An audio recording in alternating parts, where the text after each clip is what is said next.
못하겠다. 형이 좀 난다. 그러니까 이게 효율적일 수도 있네. 계속 가다 보면 부식당을 60만 원. 울릉도 여기서 발생한 거는 메워야지. 건축가로 돈을 벌고 여기 돈을 버려. 멈추고 요거 칸 채우기 합시다. 제일 중요하다고 할 수 있는 소요 사업비인데요. 누군. 우선은 제가 다른 펜션들이 어느 정도의 가격을 받나, 그리고 성수기랑 비성수기일 때, 평일이랑 주말일 때 가격이 어떻게 다른가를 한 3곳을 조사를 했거든요. 저는 적정한 가격대가 그래도 비싸도 한 20만 원, 30만 원 정도라 생각을 해서 찾아봤었는데, 첫 번째는 경상남도의 한 펜션인데 기역 니은 름은 스파가 없고요. 디귿 리을 름은 스파가 있는데요. 스파가 있고 없고에 따라 2, 3만 원 정도 차이가 났어요. 별 차이 안 나네요. 네, 면적 자체는 거의 똑같은데 스파가 있냐 없느냐였어요. 그리고 비성수기일 때 평일에 21만 원, 주말에 29만 원. 성수기일 때는 평일에 32만 원, 주말에 36만 원이었어요. 그래가지고 평일에서 주말 올라갈 때 비수기는 8만 원, 성수기는 4만 원 인상되고, 비성수기에서 성수기 올라갈 때 평일은 11만 원, 주말에는 7만 원 올라가요. 주말 가격은 이미 비싸니까 비성수기의 주말 가격에서 성수기 주말 가격 올라갈 때 7만 원이 올라가고, 평일 값은 저렴하니까 11만 원이 올라가더라고요. 이게 이제 한 30만 원 중반대가 소비자들이 숙소에 쓸 수 있는 심리적인 가격 허들인 거네요. 커피 값이 10,000원 넘기 힘든 것처럼 숙소 비용이 40만 원을 넘기는 정말 힘들다. 근데 저도 만약에 숙박비가 40만 원이 넘어간다 이러면은 정말 내가 지불할 만큼의 어떤 특별함이 있지 않고서는 더 고르게 되는 것 같아요. 여기가 정말 최선인가 막 이런 생각으로.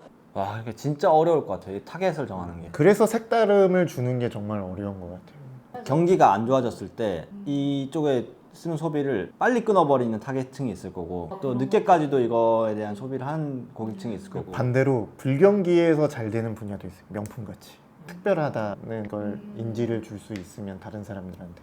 우리 특별한 숙소를 만들자고. 오케이, 다음 봐볼까요? 네. 2가지가 더 있는데, 하나는 담양에 있는데 여기는 숙소 컨디션은 거의 다 비슷했던 것 같아요. 자쿠지가 다 포함되어 있었고, 여기는 아예 비수기, 성수기뿐만 아니라 성수기 좀 앞다른 준성수기 해가지고 또 가격을 그 중간 가격을 받는 데도 있긴 있더라고요. 성수기는 풀로 찾아 먹고 앞뒤로 늘리는 거예요? 아니면 성수기를 줄이는 거예요? 아니요, 성수기는 그대로 있고 비수기를 줄이는 거죠. 자부심이 있는 숙소네. 그랬을 때 여기는 이제 평일이랑 주말 했을 때 7만 원 정도가 늘어나고, 비성수기에서 성수기를 했을 때 5만 원, 12만 원. 비성수기에서. 여기는 성수기가 아예 주말이랑 평일이 없었어요. 그래서 성수기는 다 같은 가격으로 받았어요. 이게 휴가 기간이니까 따로 안 하고 그냥 뭐 7월 말에서 8월 말은 다 성수기 기간에서 비싸게 받더라고요. 그리고 또 달랐던 건 금요일을 또 이렇게 다르게 책정해가지고, 저희가 보통 금토일 이렇게 머무를 때도 많잖아요. 일요일 밤이 별로 안 네, 비싸죠. 맞아요. 그래서 일요일 밤이 저렴하고 오히려 금토가 비싼 데도 있는 것 같아요. 그 다음 거는 이제 가평 쪽을 봤는데, 여기는 좀 더 가격대가 높은 데였거든요. 제일 싼 가격이 30만 원대고, 기본 이제 40에서 성수기가 비싸면 50만 원대까지 올라가요. 여기 같은 경우는 그 폭도 되게 커요. 그래서 평일에서 주말 넘어갈 때도 거의 8, 9만 원, 비성수기에서 성수기 넘어갈 때도 큰 편이라 여기는 금액 차이가 평일 주말 차이가 크네요. 네.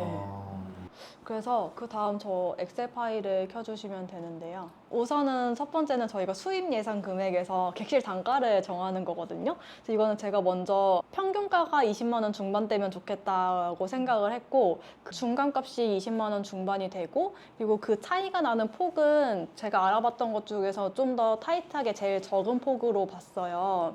좀 보수적으로 본 거네요. 네, 맞아요. 비수기가 19만 원이면은 주말은 5만 원 올라갔고요. 성수기는 비수기 기준으로 주말에 7만 원, 평일에 8만 원 올라갔어요. 그리고 날짜 수를 세는데, 이제 성수기의 날짜를 셀 때는 이제 7월 말에서 보통 8월 말, 아니면 7월 중순에서 8월 중순 한 달로 잡더라고요. 그래서 그렇게 한 달 기간 31일에랑 연말 한 열흘로 봤거든요. 크리스마스랑 신정 기간으로 보고, 그리고 설날이랑 추석 4일 정도씩, 이때가 이제 제일 성수 휴가를 가는 때다라고 봤고요. 그래서 성수기가 지금 26일 정도로 잡혀 있고, 그리고 성수기의 평일은 7월에서 8월 기간에서 주말을 뺀 값이에요.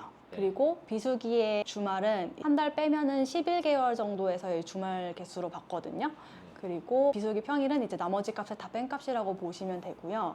그랬을 때 풀부킹으로 했을 때 총 남는 수입은 한 동당 7,800만 원이에요. 4번 곱하면 저희가 풀부킹 했을 때 3억 1천 정도가 되고, 그리고 저희가 0.5로 예약이 된다고 보면 1억 5천으로 수입이 들어온다고 보면 되는데, 물론 그 사이에도 관리비나 이런 게 나가겠죠.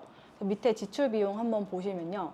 지출 비용은 크게 두 가지로 나눴어요. 초기에 들어가는 투자 금액, 그리고 두 번째는 운영하면서 계속 지출되는 금액으로 나눴거든요. 그래서 먼저 초기 투자 비용을 보면은 저희가 땅을 그때 2억 바운더리로 잡았어서 2억으로 잡았고, 그리고 형질 변경 비용은 이제 허가 면적의 개별 공시지가 30%를 곱해서 한 1,300만 원 정도가 나왔고요. 그리고 건축 설계비는 대략적으로 잡았습니다. 저희가 설계한다고 했으면 저희가 다른 일을 못 하는 거니까 저 정도의 비용은 발생한다고 봐야 되는 거겠죠? 맞아요. 그래서 그 안에 협력업체 비용들이 우선 포함된다고 봤고, 그런 다음에 뭐 감리비나 허가 수수료 이런 거는 지금 빠져 있고 나중에 추가돼야 같아요.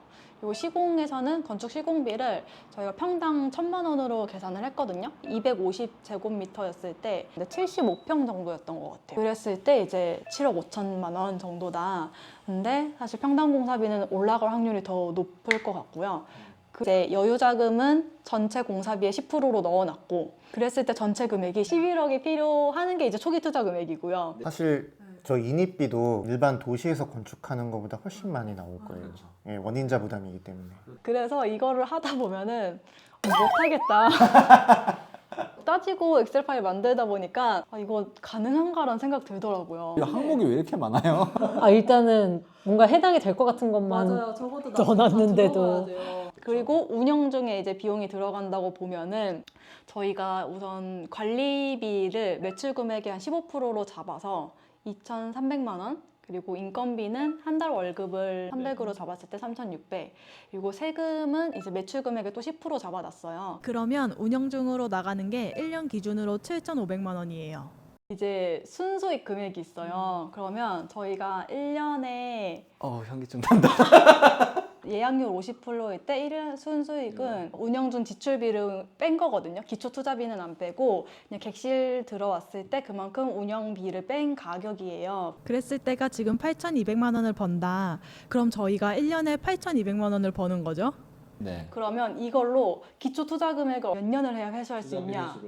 그럼 저희가 11억을 최소한이잖아요. 빠진 금액이 많으니까.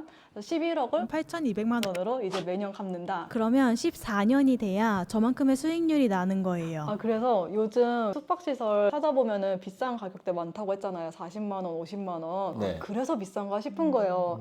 20만 원 중반대로 잡았을 때 회수 기간이 좀 말이 안 되잖아요. 저거는 사업이 불가능하다라는 표현일 수도 있는 거니까. 힘들게 돈을 버리고 싶으면 하는 게 저거지.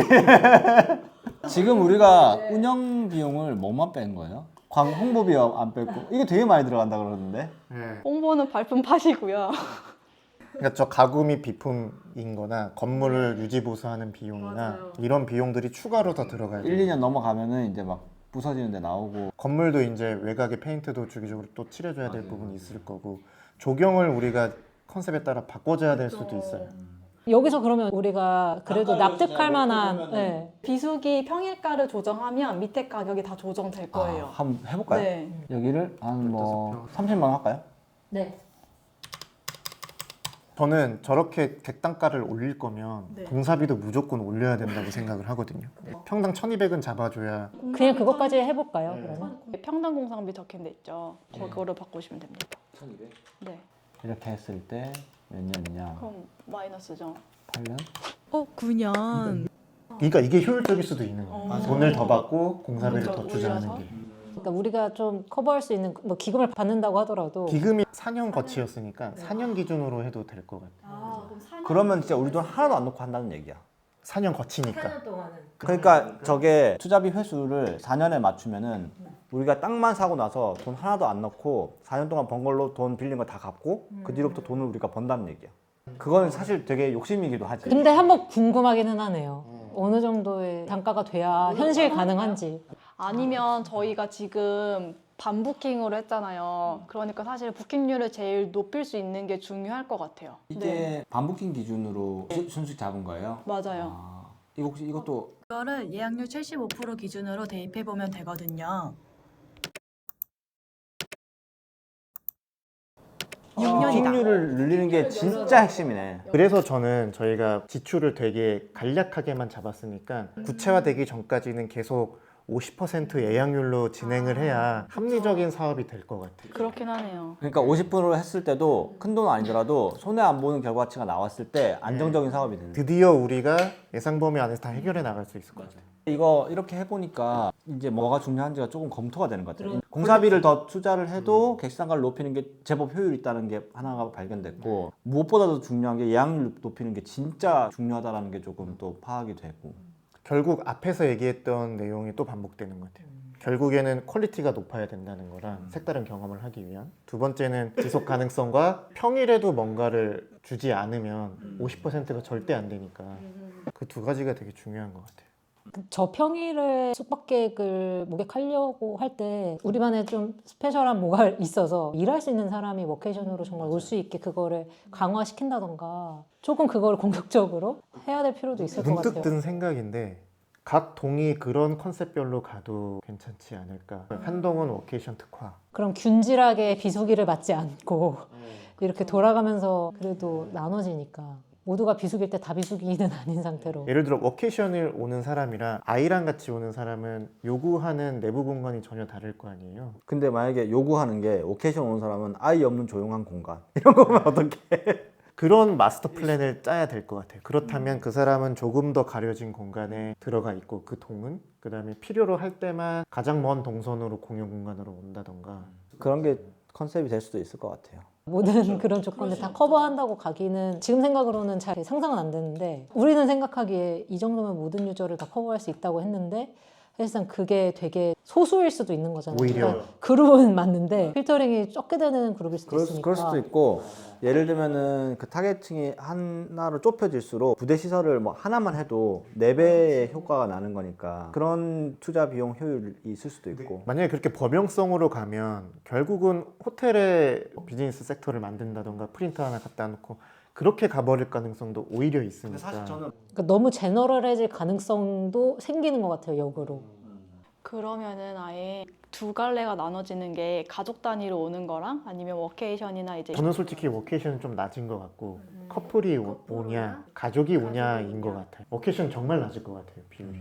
실제로 대기업에서는 그런 걸 점점 줄이는 추세니까 재택근무나 이런 거를. 근데 저는 그러니까 평일에 저거를 어떻게 뭔가 커버할 수 있을까가 그냥 그걸 하나의 방편으로 생각했던 거긴 한데 왜냐면 그 일수가 제일 많잖아요. 어쩌면 우리가 타겟을 연인 중심으로 만약에 한다 그러면 15평까지 안 해도 될 수도 있어요. 11~2평으로만 해도 충분할 수도 있을 것 같아요. 그러면 건축 비용이 시공비 자체가 좀 3분의 줄 2로 수도 있겠네요. 줄어드니까. 네. 우리가 실질적으로 예산이 넘으면 규모를 축소하잖아요. 그 방법을 고려해봐야 될 수도 있네. 그리고 아까 전에 글래스하우스에서 어떤 거 용도를 넣고 빼고 막 그런 얘기 했었을 때처럼 타겟을 연인으로 한다고 하면 그 독채에 들어가는 용도를 최소화하고 공용으로 하는 공간에 뭐 자쿠지를 제대로 된 걸 하고 시간대별로 사용하게 한다든지 그런 식으로 공용을 써도 되고 아니면 그때 우리 막 공용시설 같은 거를 프로그램 같은 걸로 대관하는 방식을 쓴다던가 저 객실 말고 관리동이나 그런 보조적인 공간 하나를 둬서 부가가치를 낼 수 있는 걸 좀 할 수도 있을 것 같아요. 뭐를 판매한다던가 이런 것들도 좀 고려는 할 수 있을 것 같아요. 제가 생각했을 때 제일 가능성 있는 거는 그나마 스튜디오로 대관하고 뭐 이런 거지 않을까 싶은 생각 좀 들긴 하고요. 계속 그 숙박이 아니더라도 뭔가 수입이 날 수 있는 그런 수입원들을 만들어야 될 것 같아요. 그럼 사업 계획서는 이렇게 마무리하고 이거는 어쨌든 한 번 큰 틀을 잡은 거라서 계속 업데이트하는 걸로 세부적인 내용들을 넣어서 완료된 사업 계획서가 될 때까지 업데이트를 하면 될 것 같고 그러면 다음 시간에 뵙겠습니다. 네, 수고하셨습니다. 수고하셨습니다. 수고하셨습니다.